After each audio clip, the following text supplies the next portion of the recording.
আজকে কোনো blog video নয়, নতুন একটা রেসিপি নিয়ে চলে এলাম তোমাদের সামনে। এটা দিদিভাই এর আগেও বানিয়েছে, তবে আমার বিয়ের পরই প্রথমবার, তাই ভাবলাম তোমাদের সাথে এটা শেয়ার করি। আটা ময়দা মিক্সড করে জোয়ান, কালো জিরে, তারপর সাদা তেল আর নুন, চিনি পরিমাণ মতন, তো ওটা দিয়েই এটা মেখে রেস্টের জন্য এটা রেখে দিবে দিদিভাই। আর এদিকে কেটে নিয়েছে ধনে পাতা, দেখতেই পাচ্ছ এগুলো কেটে নিয়েছে। তো এদিকে আছে ধনে পাতা, তারপরে এদিকে আছে পেঁয়াজ কুচি, তারপরে আছে কাঁচা লঙ্কা কুচি, আর আছে আদা রসুনের পুরো ঝিরিঝিরি করে এগুলো সব কুচি করা।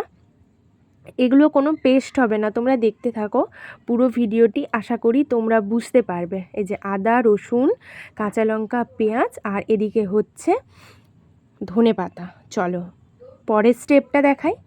এই যে ছোলার ছাতুটাকে দেখতেই পাচ্ছ দিদিভাই একটা বাটিতে ঢেলে নিচ্ছে ছোলার ছাতু।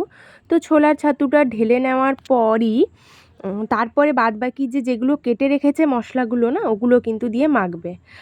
তো ছোলার ছাতু দেওয়ার পর কিন্তু জোয়ানটাও দিয়ে দিয়েছে। তো এই যে জোয়ান দিয়েছে,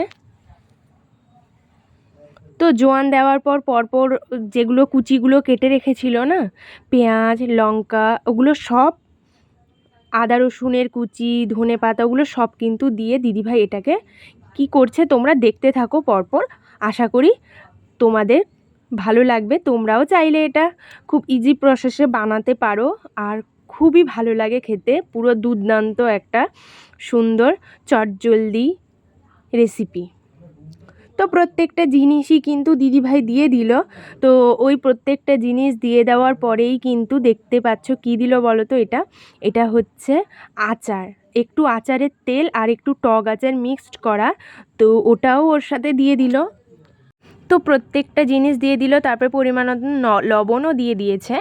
তো সর্ষের তেলও তাতে পরিমাণ মতন দিয়ে, পাতিলেবুর রস দিতে লাগবে। তো আর মানে পরিমাণ দেখেই তোমরা কিন্তু এটা দেবে। তো পরিমাণ মতন দেখেই দিদিভাই দিচ্ছে প্রত্যেকটা জিনিস, তারপর এটাকে মেখে নিতে হবে। এটাতে কিন্তু আর কোনো জল টল অ্যাড করা যাবে না। তো এই যে দেখো এই রকমই কিন্তু হবে মাখাটা, কোনো জল টল অ্যাড হবে না, এরকমভাবেই থাকবে এই জিনিসটা। তারপরে চলো পরের স্টেপটা তোমরা দেখে নাও। তো যেগুলো যে মেখে রেখেছিল ওই লেচিগুলো কেটে এভাবেই কিন্তু, এই যে একটা একটা লেচি নিয়ে এভাবেই কিন্তু হাতের শেপ দিয়ে একটু এই সাইজে করে নেবে। তারপরে যে ছাতুটা যে মিক্সড করে রাখলো না দিদিভাই, ওটাকে কিন্তু এর মধ্যে দিয়ে তারপরে এই যে দেখো মুখটাকে এইভাবে তোমরা বন্ধ করে নেবে। তো যারা আলুর পরোটা টরোটা করো তারা এইটা করতে তোমাদের সুবিধেই হবে এই প্রসেসটা। তো এইভাবে মুখটা বন্ধ করে নিয়ে তারপর হাতের সাহায্যে এভাবেই চেপে চেপে দেবে, দিলে সুন্দরভাবে জিনিসটা মুখ বন্ধ হয়ে যাবে। তো এটা দিয়ে ভালো করে হাত দিয়ে এটা একটু চেপে চুপে নেবে। তারপর চলো বেলছে একটু দিদিভাই, ওটাও দেখিয়ে দিই তোমাদের।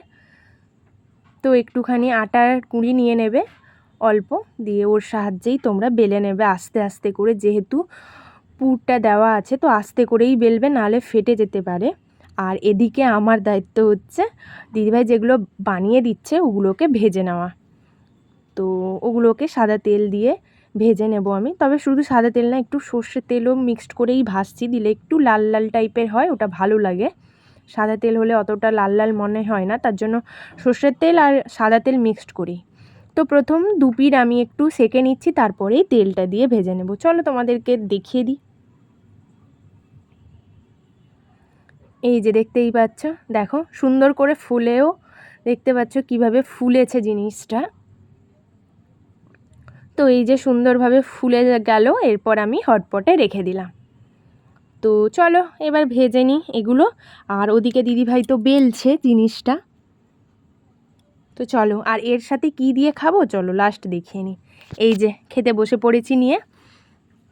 তো এদিকে হচ্ছে ছাতুর পরোটা, আর এদিকে হচ্ছে আলুর চোখা বানিয়েছি, যেটা আমি ধনে পাতার কালো জিরে ফোড়ন দিয়ে।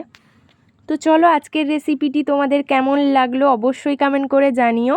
আর ততক্ষণ তোমরা ভালো থেকো, সুস্থ থেকো, টাটা, আমরা খাই।